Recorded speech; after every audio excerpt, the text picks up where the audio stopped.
Hi guys, hope everyone's doing well.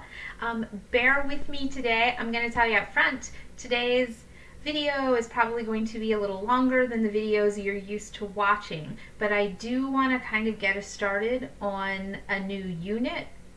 You guys did an excellent job of submitting all of your presentations from last week, so thanks to everyone who did that. I know it would have been way easier to do our presentations in the classroom, but I really appreciate the effort you guys put into making them digital and submitting them that way so that we were all able to still see all of your hard work, and you guys did awesome. They were handed back to you and rubrics were emailed to you. So if you do not have your rubric, if you haven't seen it yet, check your email, and if it's not there, let me know so that I can make sure that you have a chance to see all of the comments. If you have any questions about the comments, as always, let me know. So moving ahead to our new unit, I'm sure lots of you were kind of predicting that maybe our next unit might be our Shakespeare unit. We've talked about it in the classroom. We said we're going to be doing Julius Caesar before the end of the year. However, things change, and I think as I was looking forward on our calendar, that we just do not have enough time to get Julius Caesar in before the end of the year at this point. And I do worry about giving it to you guys and doing it electronically like this. I don't think that we're going to get the most out of that unit if we do it right now this way. So what I have planned to do is move your Julius Caesar unit into 8th grade. So once we're back into the classroom and you start off 8th grade, we're going to have a little mini unit that we start the year with, and then our first big unit, we will start right off with Julius Caesar. So be prepared to do your Shakespeare unit at the start of next year. But we still need something to do for the rest of this year, and I wanted it to be something fun and engaging and something that makes you guys kind of work with each other a little bit, because I know we're all missing each other. So here's your project. You guys are going to be starting your own business. I used this unit a few years ago. I love it. It's super fun.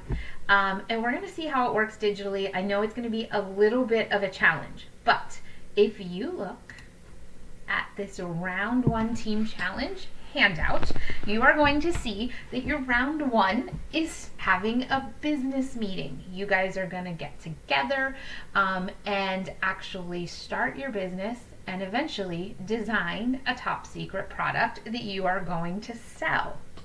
Now, you're not going to sell it for real. You can when this is all over. But what you are going to do is create a business. You are going to create a storefront. You are going to create a product. You are going to share that product online, and we are going to decide within our classes who's buying which products. I may even end up showing off your products to the 6th grade and the 8th grade, and they may end up buying your products as well. Now remember, no products are exchanging hands.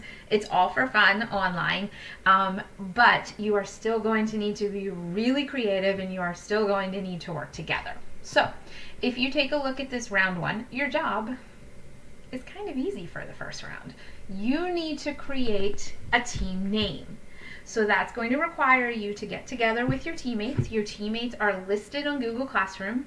Check it out, see who your teammates are, and then touch base with them. The easiest way to touch base is start a Google Doc. Add your people to the Google Doc, and you guys can talk through that. But if you want to get a little more tech savvy and you want to try a Zoom meeting, or you want to do a text group, or you want to pick up the phone and call each other, by all means, go ahead and do that. You guys can do this any way you want to. But if you take a look, your job is going to be to take your first and last names, and using only the letters from each of your team members' names, create your new name. Now, the letters can be in any order, but for example, if there are 3 A's between you and your teammates' names, you can only use 3 A's in your final team name. You do not have to use all the letters, but you can only choose letters that exist in your teammates' first and last names. So together, you guys have to come up with something, make sure it's creative, make sure it's a message that kind of represents what your business is all about, what you want to put out there to the world. And at the end, you are going to post it onto your Google Classroom. So if you look, by Friday, you need to finalize your team name and post it. Only one team member has to post it. You can kind of assign your team members as the secretary, the treasurer, however you want to do it, but also make sure that everyone is equally sharing the work, because there will be times when you need to report back to me and tell me how your team's working together. And if I am finding that one team member is doing all of the work, or I'm sensing that, I will be reaching out to your teams and talking to you, because that's not okay. So only one, but this week only one person from your team needs to report back and post what your team name is and why you chose that team name. You're going to need to explain it, because if we go back here, below is a profits section. So after you post everything, I will be going back in and looking at your profits and handing those out to you. So you can earn up to $3,000 following the directions, basically, making sure your team name is only the letters from your team members' names. Completing it on time, posting it by Friday. Using an effective strategy. If I can see that you guys were kind of smart about the way you did things, you're going to get your extra $3,000. The explanation of reasons for selecting your name, these two kind of go together. So if you're explaining how you came up with your name and I can see your strategy made sense, then you're good to go there. Effective teamwork. Does it look like everyone's contributing to the group? And did you have a highly creative name and presentation? That's an extra bonus point of up to $1,000.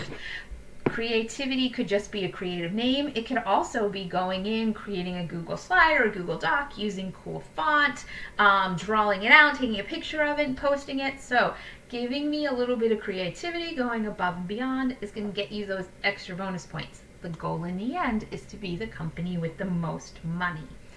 You will be keeping track of your money by using a record of company profit sheet. So this is where I said, if you want one person to be your treasurer and keep track of all your money, that might not be a bad thing, but all of you really should be keeping track of your team's money. So you're going to write round one, how much money you earned, so total all that money up that I gave you for your profits. If you lost any money, this might come in if something didn't go so well, I might take some money away, or more likely, if you need to buy supplies for your company, which might come up in future challenges, you would subtract your money there and you would carry over your balance here. So whatever your balance is, you'll just keep track of that as you go on down through. So make sure you keep your company profits, because in the end you are going to need to submit them for sure. So that is pretty much everything for this week. I know it's a lot. Oh, one last thing. Tuesday, because there is so much involved in this unit, I would really like if all of you could pop in between 11:30 and 12 o'clock so that we can all meet, go over any questions you might have, but more importantly, that gives your group a chance to all see each other on Zoom and say, hey, let's meet this way. Let's set up our Google Doc. So-and-so is going to set it up and send it out to our other team members, or hey, I'm going to organize a Zoom meeting. Let's all make sure we're in the Zoom meeting at this time. So I need you guys to have that time to all get together and kind of meet with your other group members. So that's going to be a really important day. It's only going to happen this one time. The rest of the time meeting with your group members is going to be on your own. But if we can get everybody in on Tuesday, it will be really helpful to all of the teams involved in getting things done and being productive. So please try really hard to be there Tuesday. Okay, I think that's everything. That's a lot. I'm sorry this is so long, but guys, have fun with this, and I will see you hopefully on Tuesday.